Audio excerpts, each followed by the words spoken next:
Well, we're live, L-I-V-E. So, let's go here to my videos. Put this thing together.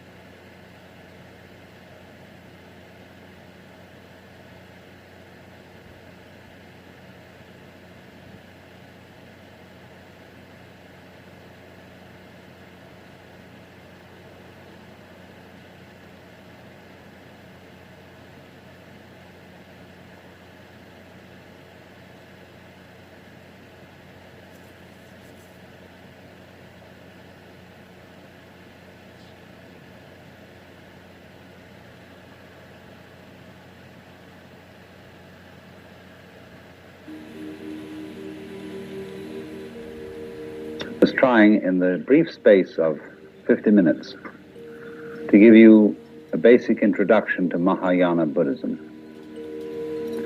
the kind of Buddhism that is found in China and Japan, and the kind of Buddhism of which Zen Buddhism in particular is a subsect.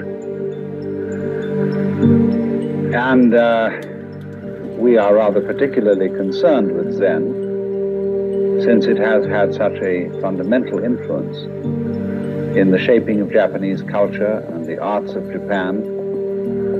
And since we are in the course of this informal tour going to be visiting a good deal of Zen monasteries and seeing a great deal of Zen formed works of art, architecture, and so on. So I want to lead now tonight from Buddhism in general, or Mahayana Buddhism in general, to Zen in particular.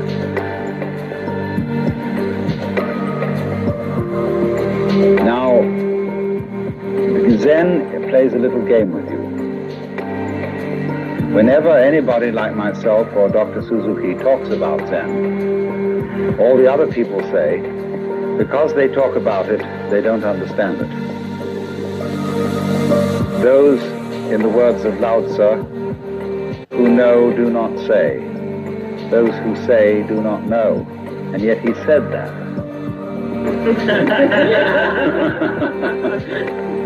He wrote a book of several 80 chapters or so to explain the Tao and the De, its power, and nobody can help themselves. They've got to talk. Human beings are a bunch of chatterboxes.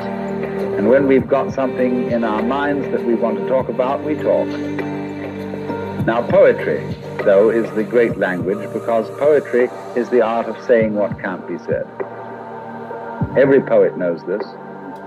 You're trying to describe the indescribable, and every poet also knows that nothing is describable. Whether you take some sort of ineffable mystical experience at one extreme, or whether you take an ordinary rusty nail at the other, nothing is really describable. In the words of the famous Count Korzybski, whatever you say something is, it isn't. We used to have a professor at Northwestern who would produce a match booklet in front of his class and would say to them, "What is it?" And they would say, "Match booklet." He'd say, "No, no, no, match booklet is a noise. Is this a noise? What is it?" And so to answer this, he'd throw it at them. That's what it is. So in this way, you see, nothing can really be described. And yet, on the other hand, we all know perfectly well what we mean when we talk. If you shared an experience with somebody else, then of course you can talk about it. We can all talk about fire and air and water and wood because we know what it is. And there's no mystery. So in the same way, when it comes to discussing something so esoteric as Zen, it can be discussed. Only Zen people play games with each other.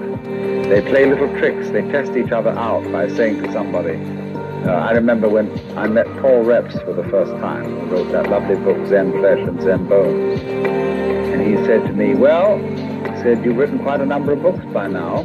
You must think you're pretty fancy. I said, I haven't said a word.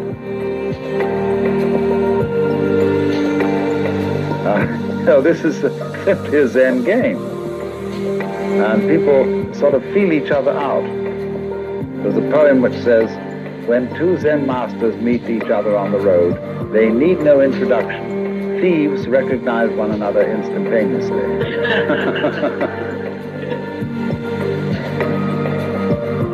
So now, having got that out of my chest, it's to say then, if I were to give you a really proper and really and truly educated talk about Zen, I would gather you around here and sit here in silence for 5 minutes and leave. And in a way, this would be a much more direct exposition of it than what I'm going to do instead, which is talk about it. Only I have a feeling that you would feel that you were disappointed and somewhat cheated by this kind of behavior if I just left in 5 minutes silence. So then, this word Zen is Japanese way of pronouncing the Chinese word Chan, which in turn is the Chinese way of pronouncing the Sanskrit word jhana. And jhana is a very difficult word to translate into English, if not impossible. It's been called meditation.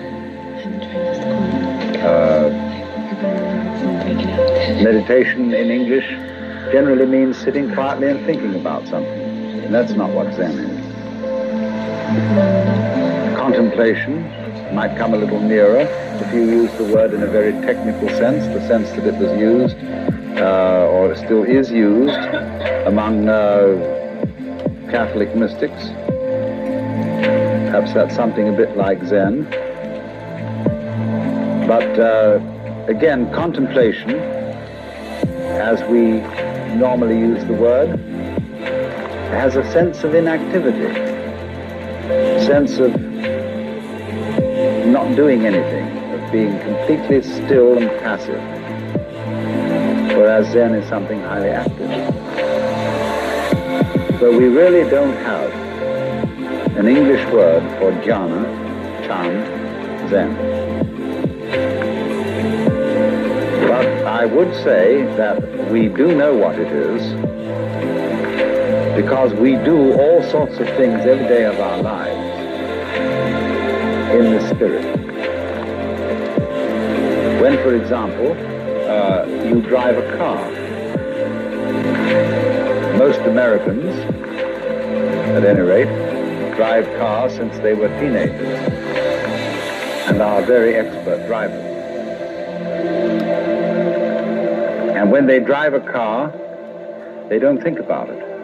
They're one with the car. Or when a rider of a horse is one being with the horse, when you watch a good cowboy or a cavalry rider, he's glued to the horse. He's like a centaur almost. As the horse moves, he moves. Which is in control? Is the horse riding the man or the man riding the horse? You practically don't know. Same way when you have an excellent dancing partner. Who leads? Who follows? It seems as if you are one body and you move together. That is Zen, that is jhana. And so in a wider sense, when a person doesn't react to life, on the one hand, or try to dominate it on the other, but when the internal world of one's own organism and the external world of other people and other things move together as if they were and indeed are one and the same motion, that is Zen. So you could say in a very, very simple way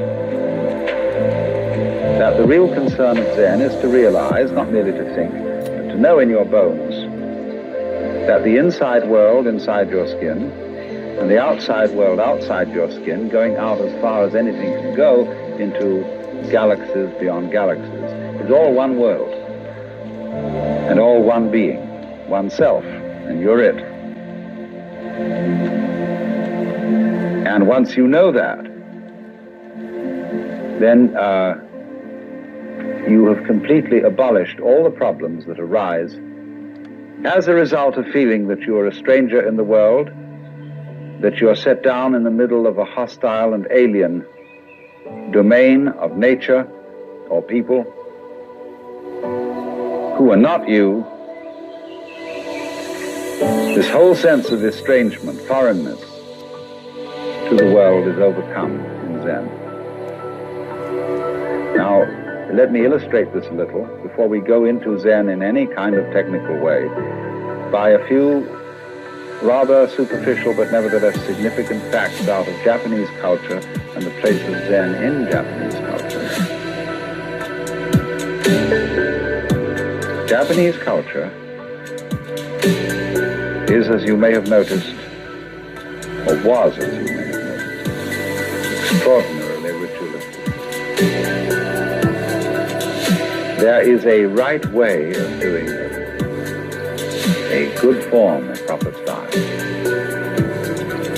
And nowhere is this more apparent than in such practices as the tea ceremony, or arranging flowers, or knowing how to dress, or knowing how to organize a formal dinner.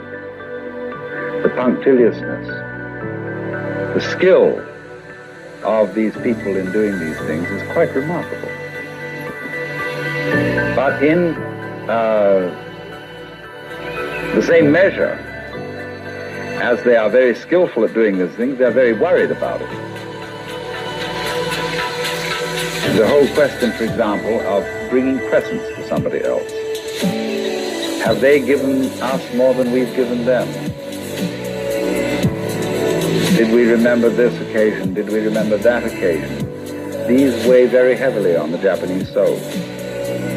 The debt which you owe to your parents, the debt which you owe to your country and to your emperor, immeasurable, infinite debt, never can be paid. All these weigh very heavily. And therefore, in Japan,